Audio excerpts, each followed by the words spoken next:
Coming up on Cronkite News, Arizona is facing a massive teacher shortage. How a new program hopes to recruit educators to fill the gap. Plus, new numbers show which parts of the country have been hit hardest by inflation. Find out where Phoenix ranks among major cities. And Flagstaff is set to raise the city's minimum wage once again. We have details on when workers can expect to see more money. Cronkite News starts now. Good evening and welcome to Cronkite News on Arizona PBS. I'm Maddie Freeze. And I'm Ryan Tismaneski. Thank you for joining us. A new educational program in Arizona is placing prospective teachers in the classroom. Cronkite News reporter Connor McGill is at one of the schools participating in the program. I'm out here at Encanto Elementary School, one of 8 schools partaking in the new teacher residency program. I went inside the classrooms to see how the program is impacting the teacher shortages. Sometimes life is like a board game, with every move creating a different outcome. For Chelsea Mickelson, that game takes place in the classroom. I can think of no more productive way to spend my time. The impact that a passionate and caring teacher can have is unmatched. It's the passionate and caring teacher she wished she would have had that made Mickelson want to be a part of the education field. I was a student with untreated ADHD, and so I had a really hard time in the classroom. I was really disruptive. I was really impulsive, and so knowing that I can bring that understanding and compassion to the students here, it makes everything worth it. As the state struggles with teaching shortages, the Arizona Teacher Residency Program is stepping up to help combat the issue with a $5 million grant from the Arizona Department of Education. This program allows folks who now have decided they would like to become teachers to get a master's degree for free through the Arizona Teachers Academy money to become a teacher. 3 Title I school districts are a part of the program: Tempe Elementary, Osborne, and Roosevelt. 23 teachers are training its first year, including Katarina Hoffman, who comes from Oregon, hoping to learn by experience in the classroom. I think from them also helps support me, knowing they're here for me and I'm also here for them. The program is modeled like a medical residency, with teachers engaging with students in the classroom. With just a few weeks into the school year, Hoffman is already looking to make a difference in her students. With education, it's not easy, and becoming a teacher is a huge job and a huge responsibility, but making a difference and knowing every day I made a difference in their lives, and their aha moments are the best thing ever. Arizona Teacher Residency hopes to expand out to 30 to 40 residents by next year, while also partnering with their 3 school districts. In Phoenix, Connor McGill, Cronkite News. Inflation numbers for the month of August are out and they're not looking so good. And the Phoenix metro area is looking a little worse than most places. According to the latest report from the U.S. Bureau of Labor Statistics, the Phoenix metro area has the highest inflation rate of any other major city, up 13% in the past year. Atlanta is the second highest at a rate of 11.7%. Despite the recently dropping gas prices, an increase in food cost, housing, and apparel continue to hit families in the Metro Phoenix area.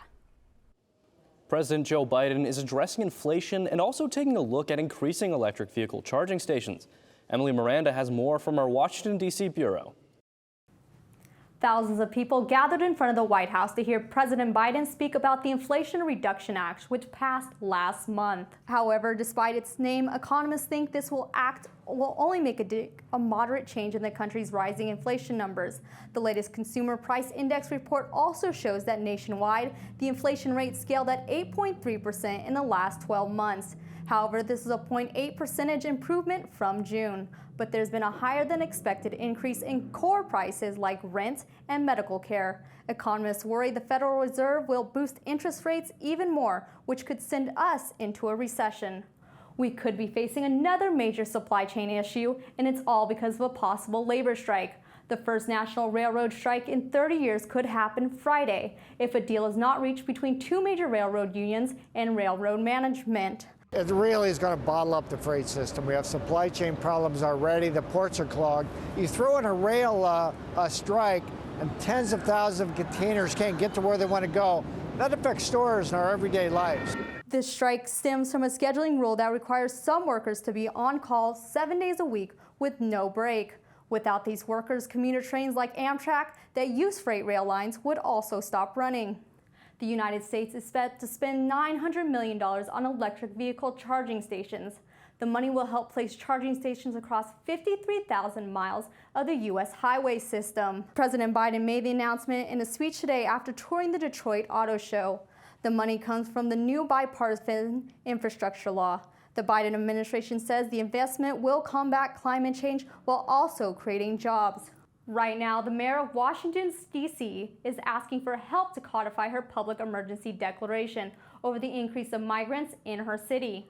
This comes after D.C. says the governors of Arizona and Texas have bused 9,000 migrants to them since April. Mayor Muriel Bowser has introduced the Migrant Services and Support Emergency Bill for the City Council to vote on next week, and she's creating an Office of Migrant Affairs to deal with the influx. Some nonprofits say this legislation would really help. How do we treat people humanely? It also allows us to make sure that our homeless services system and our system to create affordable housing isn't broken down by this crisis that we didn't create. City leaders in D.C. say $10 million will be used to set up the migrant office, and they'll be seeking reimbursement from FEMA. The City Council is expected to pass the emergency bill in their next session. And that's the latest from Washington. I'm Emily Miranda. Back to you. School districts nationwide are working to improve school safety. Several districts here in the Valley are partnering with law enforcement to develop a more proactive approach to protecting students and teachers. Together, they formed the West Valley Safety Coalition, the first of its kind in the area. It started with the superintendents of Agua Fria, Litchfield Elementary, and Avondale school districts, recognizing that the West Valley needs to be on the same page. The coalition is still in its beginning stages and is trying to get as many West Valley school districts and police departments as possible to join. They're planning a summit meeting for early next year to discuss specific safety goals. Families in Chandler have 2 weeks left to test out a new free rideshare program for students. It's called Chandler Flex, and it works like a taxi service for kids heading to school. Think Uber meets a school bus. So this is how it works. Anyone can call or download the Flex app to schedule a ride. Then you'll be directed to a nearby virtual bus stop. The service runs from 6 a.m. to 9 p.m. Monday through Friday, and rides are free for everyone through September. Rides to and from school will remain free for middle and high school students. Everyone else will have to pay $2 per trip starting October 1st. Flagstaff is set to raise minimum wage once again. The minimum hourly pay for non-tipped workers will increase to $16.80 starting January 1st. Workers who do receive tips will see their minimum wage increased to $14.80. The increase is based on new consumer price index figures released Tuesday. The index tracks how much consumers pay on average for common goods and services. Flagstaff voters decided in 2016 to gradually increase minimum wage in an effort to keep up with the city's rising cost of living. Monkeypox cases are still on the rise, and it's affecting one group of people more than others. Coming up after the break, we'll discuss the stigma surrounding the illness. A new study that shows that taking a daily multivitamin could have big benefits for your brain. What researchers are saying, coming up.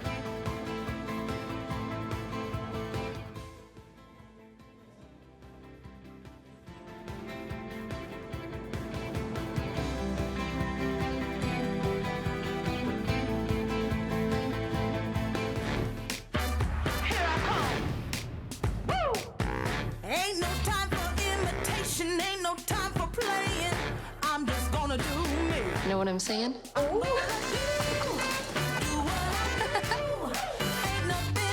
Try to steer the trouble. Where's the fun in that? You know how ladies can be. I'ma do what I do. Did you know newsrooms today are looking for bilingual journalists? Cronkite Noticias prepares you to cover diverse communities. In Cronkite Noticias, you will obtain an unforgettable experience Pales como este van a tumbar. Cronkite Noticias. and develop your skills with the latest technology.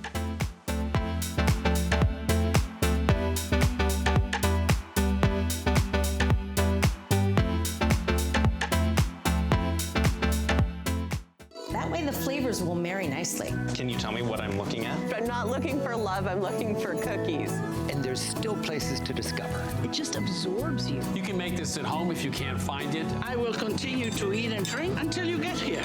Get here fast. Cheers. Oh, look at that. Damn, doesn't that look good? We are going to be eating well. It does work. It does. We got a happy little sky. We're just getting started.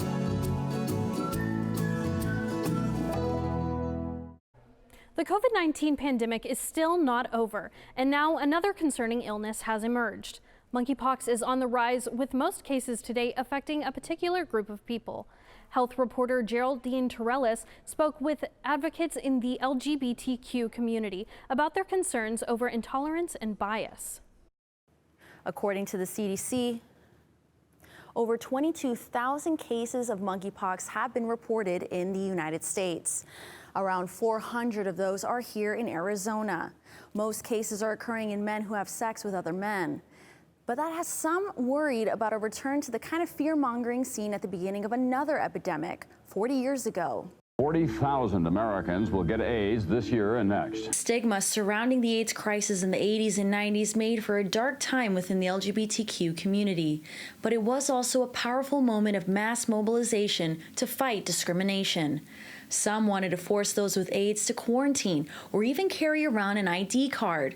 With the rise of monkeypox, some see echoes of an ugly past. History has a tendency to repeat itself, even when that history was unfounded in the first place. Health got worries that, like HIV and AIDS, monkeypox is perceived by the public as a, quote, gay disease.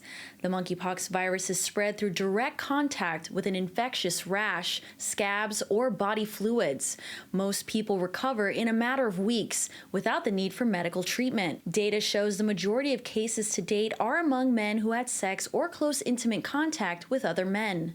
The fact that a particular outbreak occurred prevalently in one community at its start doesn't mean that it occurred because of that community, doesn't mean that it, quote unquote, came from that community, and certainly doesn't mean that it is limited to that community. The Centers for Disease Control and Prevention issued a guide to help reduce stigma around monkeypox. Suggestions include stressing that monkeypox can be acquired regardless of sexual orientation or gender identity. Whether you are a cis heterosexual female or you identify as queer, it's skin to skin. We all have skin. So, let's protect everybody and get vaccinated when you can. Simon's group held a virtual town hall last month to talk about stigma, how to identify symptoms, and when and where to get vaccinated. The Southwest Center is holding vaccine clinics every Wednesday this month, and Simon said men and women alike are coming in for the shots.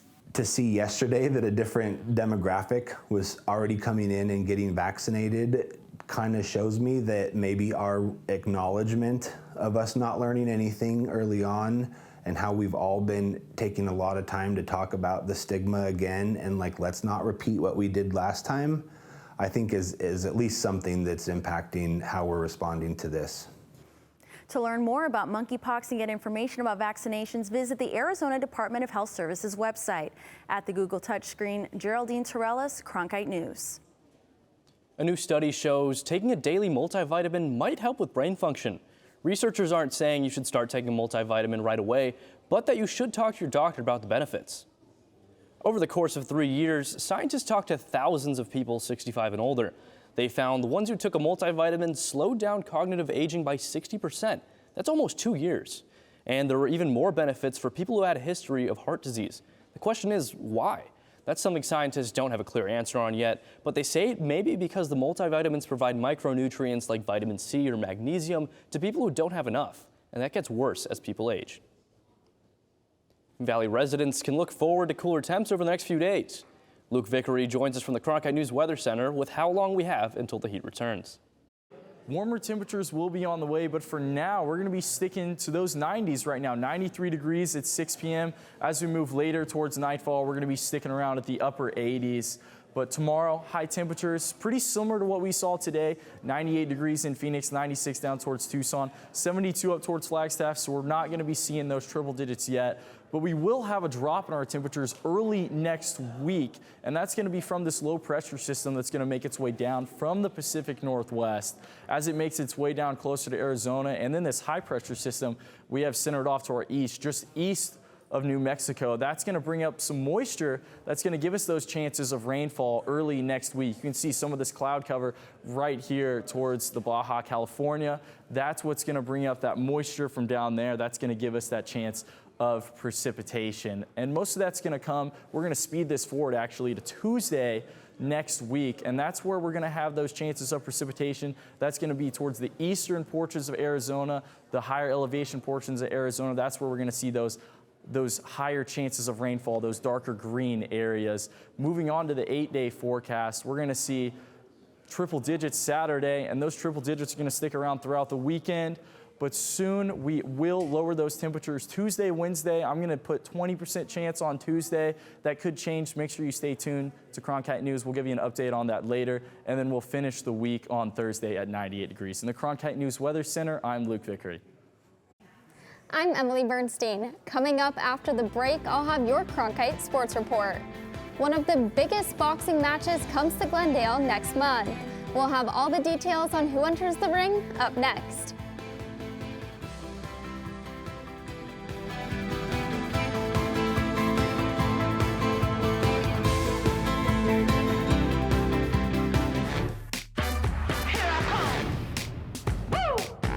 Ain't no time for imitation, ain't no time for playing. I'm just gonna do me. Know what I'm saying?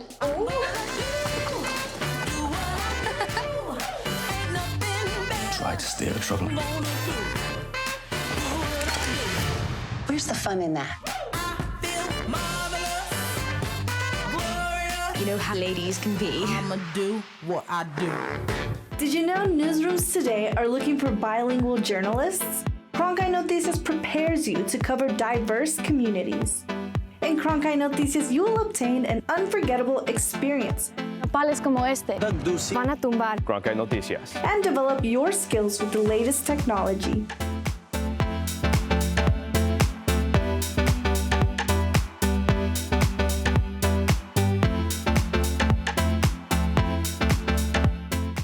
That way the flavors will marry nicely. Can you tell me what I'm looking at? I'm not looking for love, I'm looking for cookies.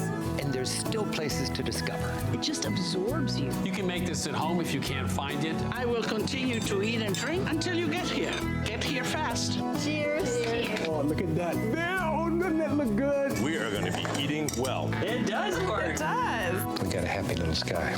We're just getting started.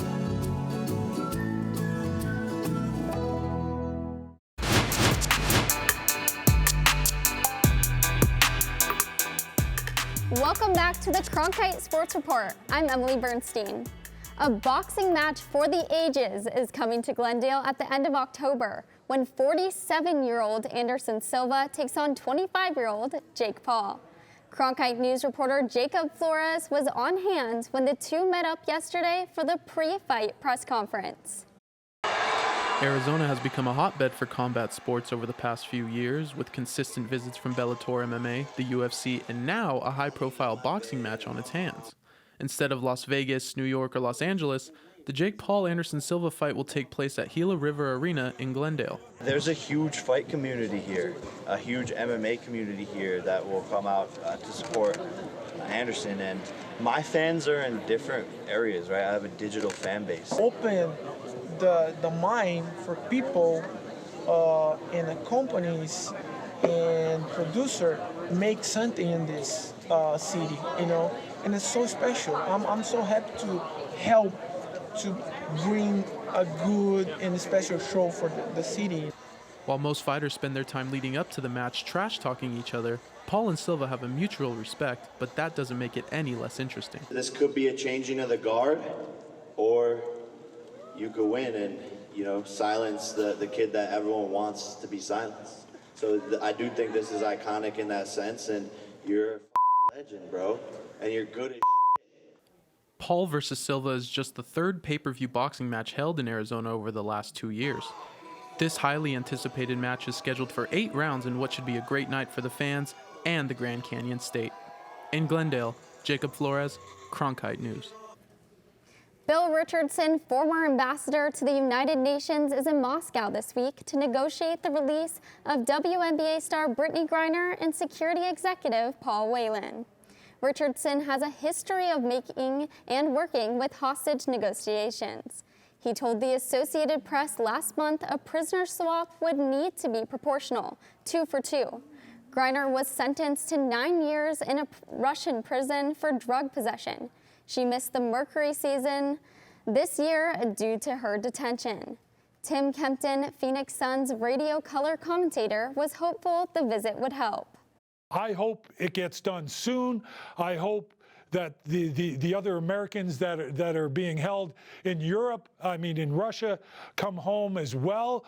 Hopefully the star of Brittney Griner gets them all home together. The University of Arizona hosted Mississippi State for their home opener this past Saturday and fell to the Bulldogs 39-17. However, as Cronkite News reporter Marley Zana Thompson tells us, the Wildcats were able to compete against an SEC team and are feeling good about the season. The Wildcats hosted the Bulldogs for their home opener, and there were highs and lows, but overall, head coach Jed Fish has faith in his team. I think every single day you see our football team improve, and as long as we can keep doing that, we'll be okay. More than 46,000 fans filled the Arizona Stadium. They were loud, rowdy, and made their presence known throughout the game.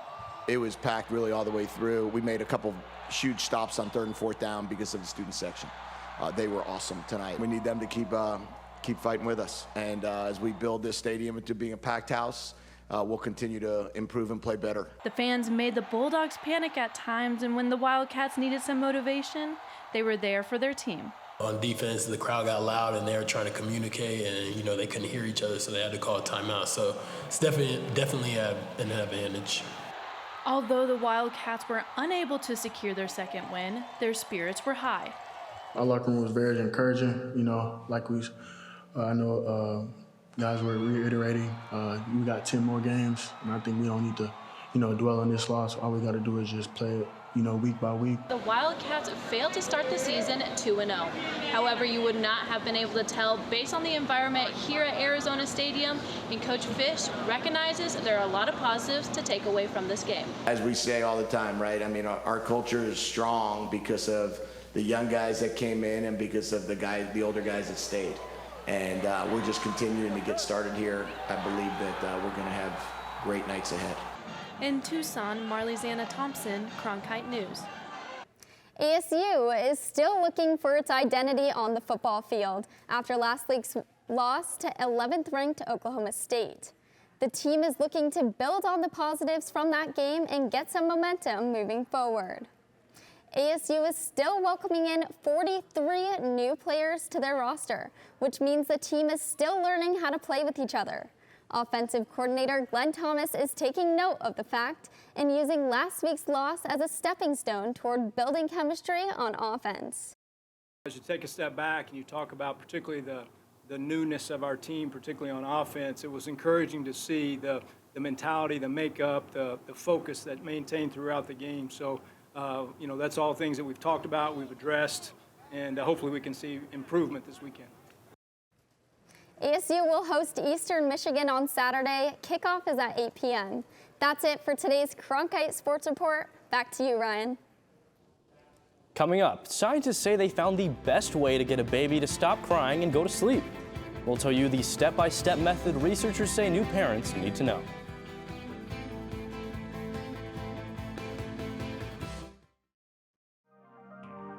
Newscasting has changed a lot since the time of Walter Cronkite. That's why here at the Walter Cronkite School of Journalism, you can learn the studio production skills of today in real time. Whether you want to work audio, direct, technical direct, design graphics, or you can even run the floor. It's all part of the Television Production and Graphics Lab here at the Walter Cronkite School of Journalism. We're going on in 3, 2... Did you know newsrooms today are looking for bilingual journalists? Cronkite Noticias prepares you to cover diverse communities.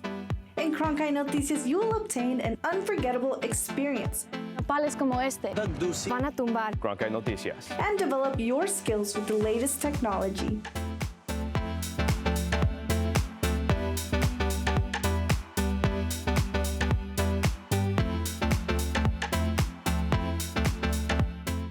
The Walter Cronkite School of Journalism and Mass Communications Phoenix Sports Bureau provides students with hands-on learning experiences and opportunities in sports journalism. From covering local high schools, colleges, and the pros, students get the opportunity to go live from our Facebook shows covering local, collegiate, and pro sports in the Valley. From digital reporting, broadcast, social media, and producing, there's opportunities for all. For more, go to cronkitenews.azpbs.org.